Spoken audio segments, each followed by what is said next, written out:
So, the source for all of this is, of course, the Quran itself, and I want to go back and see what the Quran itself has to say about these two higher types of knowledge. The Quran is the speech of God. It's also speech about God. In fact, it's entirely about God, and the other themes simply exist there to elucidate its central concern. But how is this Quranic God to be known? Well, the God that the Quran proposes cannot be known directly by the rational faculties, whether these be ratiocinative or perhaps sensory faculties. You can't see or feel God. This is obvious. And the best known proof text for this is Surah 7, verse 143. And when Moses came to our appointed place and his Lord had spoken to him, he said, "My Lord, show me yourself that I may look upon you." He said, "You will not see me, but look at the mountain. If it stands still in its place, then shall you see me." And when his Lord revealed his glory to the mountain, he sent it crashing down. And Moses fell down in a swoon. And when he woke, he said, "Glory to you, I turn to you repentant, and I am the first to believe." In other words, you can't see God. One of the great revelations on Sinai is that God does not reveal himself in that crude way. So what does this tell us about our ability to know God? We cannot perceive his essence. It's simply too glorious. A famous hadith tells us that God is concealed behind 70,000 veils of light, and were they to be lifted, the flashing light of his face would destroy anyone who looked upon him. However, we can know him through his attributes, because they're around us to see quite clearly. We can deduce conclusions about the attributes of God from the saving events recorded in the Quran, what he does with his prophets and his chosen ones. But also, and even more conveniently, God actually names himself in the Quran. Several prophetic hadith indicate that God has 99 names. These are in the Quran, but they're scattered about. You won't find one chapter that dishes up the 99 names of God. But early generations lost no time in assembling these and meditating upon them. Some of these affirm the moral character of deity. For instance, the Quran says, God is compassionate and merciful, he is the loving kind, he is the just, he is the clement, etc. Others point to more abstract metaphysical truths about God. For instance, in the famous closing verses of Surah 59, "He is God, besides whom there is no other God, knower of the visible and the invisible. He is the compassionate and merciful.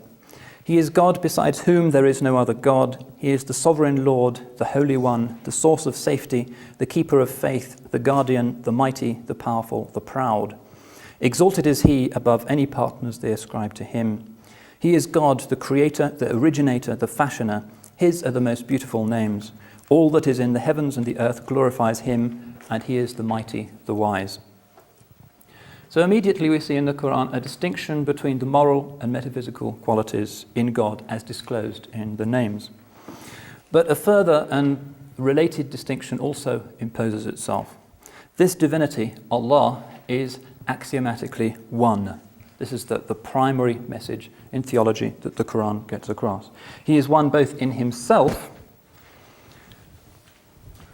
and this is the name that is applied to this aspect of the divine unity, Al-Ahad, one unified, unique, unitive creator, Al-Ahad, and he's also one as he relates to creation.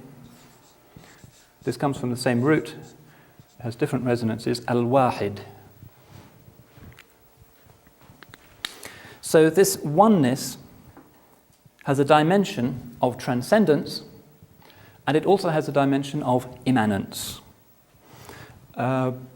Remember, I mentioned briefly this distinction between tanzih and tashbih. With John's permission, I'll expunge these. Have you all taken these down? Yes. Okay. Clear a bit of space here. Tanzih refers to the divine transcendence, the unique, high, unknowable deity. Fundamental term in Islamic theology. And The term in which it exists in a kind of dynamic tension is tashbih, which is the divine immanence. So if you look at the handouts, I've dug out a few Quranic quotes here. The first one, God is beyond everything that they describe. Can't be put into words, the unknowable God. But wheresoever you turn, there is the face of God. That's the second register of the divine oneness, which is tashbih.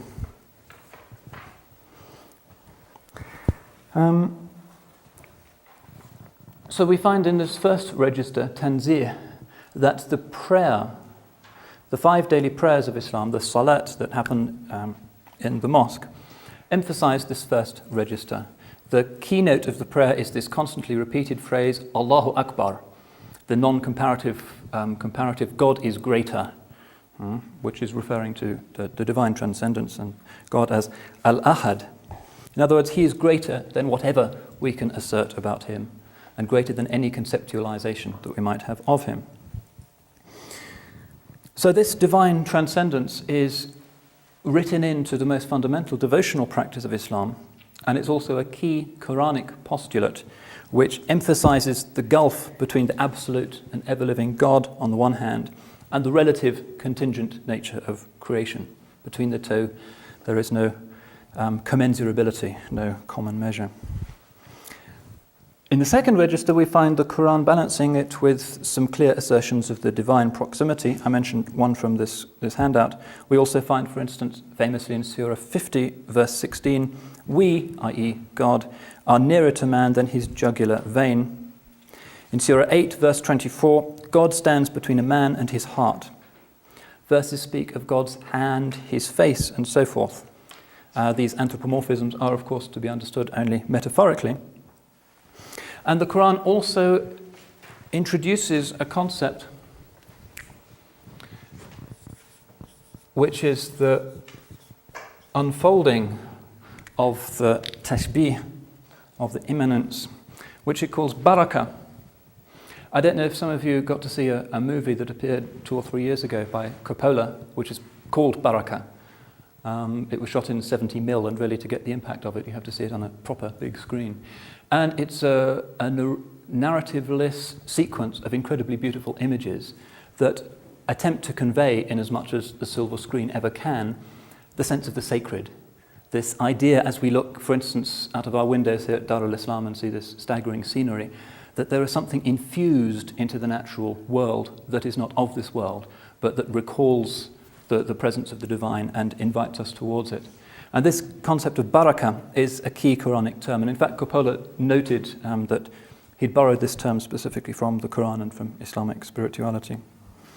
The usual translation of this term is blessing or grace, but that doesn't exactly get across the almost electrical quality of this force.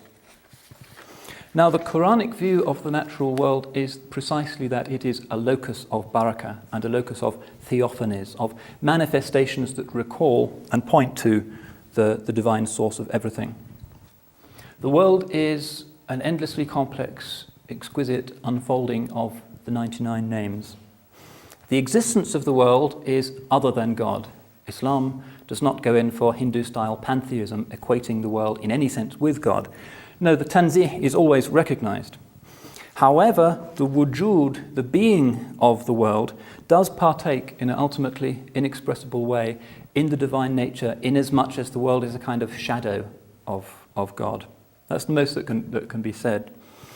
So we find, again, in this surah that I pointed out, wheresoever you turn, there is the face of God.